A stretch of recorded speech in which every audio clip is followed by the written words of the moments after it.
Property के मामले में सबसे ज़्यादा फ्रॉड जो हैं वो ओवरसीज़ पाकिस्तानियों के साथ होते हैं। अभी एक भाई ने गुज़िश्ता रात जो है वो बताया कि मैं एक जगह जो है वो ख़रीद रहा हूँ और मुझे कहा जा रहा है कि बस आप पैसे सेंड करें तो आपके नाम जगह जो है वो करवा दी जाती है। तो ना उन्होंने कोई रजिस्ट्री दिखाई है, ना कोई इंतकाल दिखाया है, ना कोई प्लाट दिखाया है। तो ऐसे तो क्या मैं उनको पैसे दे दूँ?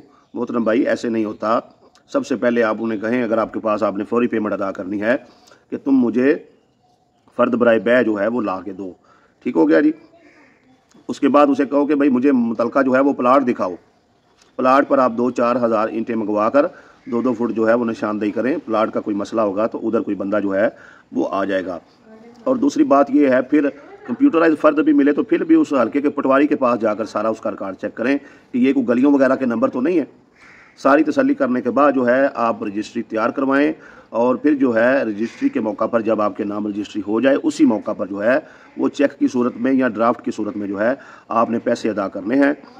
और एक भाई के साथ इस तरीके से फ्रॉड किया जा रहा है, उसे कहा जा रहा है ये देखें जी हमारी रजिस्ट्री हो गई है तो आप जो है वो पैसे दें और हम आपके नाम जो है वो जगह करवा देंगे, हमारा अदालत में केस है, बस अभी ख़त्म हो जाता है।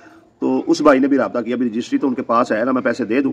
तो मैंने कहा नहीं मोहतरम भाई, आपने खाली रजिस्ट्री पर पैसे नहीं देने।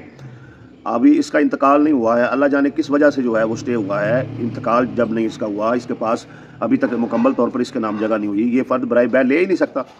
इससे कहो कि भाई तुम्हें पहले फ़र्द बराए बै दे तो फिर रिकॉर्ड चेक करो, फिर रजिस्ट्री तैयार करवाओ, बयान करवाने से पहले इसे पैसे अदा करवा। तो ठीक है मेरे भाइयों, ये बात आपने ज़हन में रखनी है।